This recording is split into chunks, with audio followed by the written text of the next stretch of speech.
ಪ್ರತಿ ವರ್ಷದಂತೆ ಈ 13ನೇ ಒಂದು ವಾರ್ಷಿಕೋತ್ಸವವನ್ನು ಆಚರಣೆ ಮಾಡ್ತಾಯಿದ್ದೀವಿ. ನಾಳೆಯಿಂದ ಇವತ್ತು ಏನು ಇಲ್ಲ, ಅವರೆಲ್ಲ ಪೂರ್ವವಾಗಿ ಸಿದ್ಧತೆಯನ್ನು ಮಾಡ್ಕೊತಾ ಇದ್ದೀವಿ. ನಾಳೆ ಜಾತ್ರೆ, ನಾಡಿದ್ದು 2 ದಿನ ಜಾತ್ರೆಗಾಗಿ.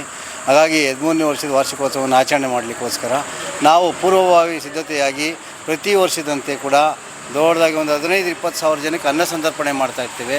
ಅದೇ ರೀತಿಯಾಗಿ ಒಂದು ಸಾಂಸ್ಕೃತಿಕ ಕಾರ್ಯಕ್ರಮಗಳನ್ನು ಹಂಚ್ಕೊಳ್ತೀವಿ. ಶನಿವಾರ ಮೊದಲನೇ ದಿನ ಆದಾಗ ಅದಕ್ಕೊಂದು ಆರ್ಕೆಸ್ಟ್ರಾ, ಕಂಬದ ರಂಗಯ್ಯ ಅನ್ನೋರು ಒಂದು ಖ್ಯಾತ ಕಲಾವಿದರಿಂದ ಒಂದು ಆರ್ಕೆಸ್ಟ್ರಾನ ಸ್ಟಾರ್ಟ್ ಮಾಡ್ತಾಯಿದ್ದೀವಿ. ಅದೇ ರೀತಿ ಅದರ ಬೆಳಿಗ್ಗೆ ಭಾನುವಾರ ದಿನ ಹವನ ಹೋಮ ಎಲ್ಲವನ್ನು ಮಾಡಿ ಅದಕ್ಕೆ ಅನ್ನ ಸಂತರ್ಪಣೆಯನ್ನು 11 ಗಂಟೆಗೆ ಸ್ಟಾರ್ಟ್ ಮಾಡ್ತಾಯಿದ್ವಿ ಪ್ರತಿ ವರ್ಷದಂತೆ. ಅದರಲ್ಲಿ ಒಂದು 15-20 ಸಾವಿರ ಜನ ಈ ಒಂದು ಭಕ್ತಿಯ ದೇವತೆಯ ಭಕ್ತಿಗೆ ಆಗ್ತಾಯಿರ್ತಾರೆ, ಬರ್ತಾರೆ.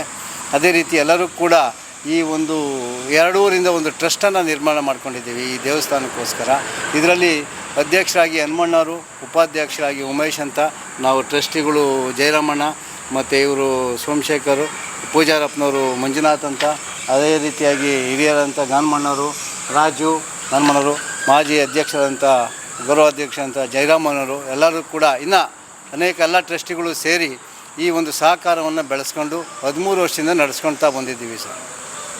ಗೂಬೆಕಲ್ಲಮ್ಮ ಅಂದರೆ ಗ್ರಾಮದಲ್ಲದೆ ಬೇರೆ ಕಡೆಯಿಂದ ಬರ್ತಾ ಇದ್ದಾರೆ, ಬೆಂಗಳೂರು, ಹೌದು, ಎಲ್ಲ ಕಡೆಯಿಂದ ಬರ್ತಾರೆ. ಅವ್ರಿಗೆ ಯಾವ ರೀತಿ ವ್ಯವಸ್ಥೆ ಮಾಡಿದ್ರೆ ಅಂತ ಇಲ್ಲಿ ಇರೋದಕ್ಕೆ ರಾತ್ರಿ ತಂಗೋದಕ್ಕೆ ಏನು ವ್ಯವಸ್ಥೆ ಮಾಡಿರಲ್ಲ ನಾವು ಯಾವತ್ತು, ಪ್ರತಿ ವರ್ಷವೂ ಕೂಡ. ಅದಕ್ಕೇನು ಮಾಡ್ತಾರೆ, ಅವ್ರು ಕೆಲವ್ರು ಬಂದವರು ಅಂಗಡಿ ಮುಂಗಟ್ಟುಗಳನ್ನೆಲ್ಲ ಹಾಕ್ಕೊಳ್ತಾರೆ. ಅವ್ರಿಗೆ ಏನೇನು ಬೇಕೋ ಅದು ವ್ಯವಸ್ಥೆ ಎಲ್ಲ ನಾವು ಮಾಡ್ಕೊಂಡಿರ್ತಾರೆ. ಅದಕ್ಕೆ ನಾವು ಟಾಯ್ಲೆಟ್ ಗೇಟೆಲ್ಲ ಅದಕ್ಕೆಲ್ಲ ರೆಡಿ ಮಾಡಿದ್ದೀವಿ. ಅವ್ರು ಇರೋರಿಗೆ ಕುಡಿಯೋ ನೀರಿನ ವ್ಯವಸ್ಥೆ ಮಾಡ್ತಾಯಿರ್ತೀವಿ. ಅದೇ ರೀತಿ ನಾವು ಒಂದು ದಿನ ಅನ್ನ ಸಂತರ್ಪಣೆಯನ್ನು ಮಾಡ್ತೇವೆ. ಯಾವತ್ತು ಭಾನುವಾರ ಅತಿ ಹೆಚ್ಚಾಗಿ ಆವತ್ತಿನ ದಿನ ಬಂದಂಥ ಭಕ್ತಾದಿಗಳಿಗೆ ಎಲ್ಲರಿಗೂ ಅನ್ನ ಮತ್ತು ಯಾವುದೇ ತೊಂದರೆ ಆಗದಂಗೆ ಅನ್ನ ಸಂತರ್ಪಣೆಯನ್ನು, ನೀರಿಗಾಗಲಿ ಇನ್ನೊಂದಾಗಲಿ ಯಾವುದೂ ತೊಂದರೆ ಆಗದಂಗೆ ಅದನ್ನು ನಡೆಸ್ತೀವಿ ನಾವು ಪ್ರತಿ ವರ್ಷದಂತೆ. ಸಾಯಂಕಾಲ ಮೆರವಣಿಗೆ ಇರುತ್ತೆ. ಎಂಟ್ಕಾನಹಳ್ಳಿ ಮತ್ತು ದೊಡ್ಡಕನಹಳ್ಳಿಗೆ ಏನು ಪಲ್ಲಕ್ಕಿಯಲ್ಲಿ ದೇವರನ್ನ ಕುಂಡಿಸ್ಕೊಂಡು ಮೆರವಣಿಗೆ ಹೋಗ್ತಾ ಇರ್ತೀವಿ. ತದನಂತರ ನೈಟು 12-1 ಗಂಟೆವರೆಗೂ ಅದು ಪ್ರೋಗ್ರಾಮ್ ಎಲ್ಲ ನಡೆಯುತ್ತೆ. ತದಮೇಲೆ ಅವರವರು ಭಕ್ತಾದಿಗಳು ಅವ್ರವ್ರಿಗೆ ತೆರಳಿಸ್ತಾರೆ. ಎಷ್ಟು ಸಾವಿರ ಜನ ಭಕ್ತಾದಿಗಳು ದರ್ಶನ ಪಡೆಯಬಹುದು? ಸುಮಾರು 15-20 ಸಾವಿರ ಜನ ಹಿಂದೆ ಆಗ್ಬೋದು ಸರ್, ಪ್ರತಿ ವರ್ಷದಂತೆ ಕೂಡ. ಪ್ರತಿ ವರ್ಷ ಜನ ಜಾಸ್ತಿ ಆಗ್ತಲೇ ಇದ್ದಾರೆ. ನಾವು 2010-11ರಲ್ಲಿ ಸ್ಟಾರ್ಟ್ ಮಾಡಿದಾಗ ಭಕ್ತಾದಿಗಳ ಸಂಖ್ಯೆ ಕಡಿಮೆ ಇತ್ತು. ಈ ಒಂದು ಭಕ್ತಿಯನ್ನು ನೋಡಿ ಸುಮಾರು ಈ ಗೂಬೆಕಲ್ಲಮ್ಮ ಅನ್ನೋದೊಂದು ಇತಿಹಾಸನೇ ಇದೆ ಅನಿಸ್ತದೆ ಸರ್. ಒಂದು 150-200 ವರ್ಷ ಹಿಂದೆಗಡೆಯಿಂದಲೂ ಕೂಡ ಇತಿಹಾಸ ಇದೆ ಈ ದೇವಸ್ಥಾನಕ್ಕೆ.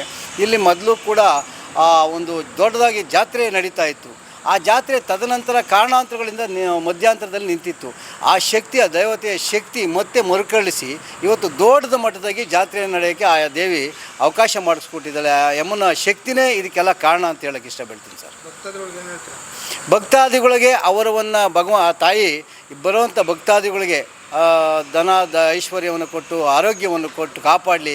ಭಗವಂತ ಜಗತ್ತಿಗೆ ಮಳೆ ಬೆಳೆ ಎಲ್ಲ ಸುಭಿಕ್ಷವಾಗಿ ನಡೀಲಿ. ಆ ತಾಯಿಯ ಆಶೀರ್ವಾದ ಎಲ್ಲರ ಮೇಲೂ ಇರಲಿ. ದನ ಕರು ಪ್ರಾಣಿ ಪಕ್ಷಿ ಎಲ್ಲ ಸುಭಿಕ್ಷವಾಗಿರಲಿ ಅಂತ ಹೇಳಿ ಆ ತಾಯಿಯಲ್ಲಿ ನಾವು ಕೂಡ ಸ್ಮರಣೆಯನ್ನು ಮಾಡಿ ಆ ತಾಯಿಯ ಪಾದದಲ್ಲಿ ವಂದನೆಯನ್ನು ಅರ್ಪಿಸ್ತಾ ಇದ್ದೀವಿ ಸರ್. ಉಮೇಶ್ ಅಂತ ಉಪಾಧ್ಯಕ್ಷರು, ಅಧ್ಯಕ್ಷ ಅಂತ ಹನುಮಣ್ಣ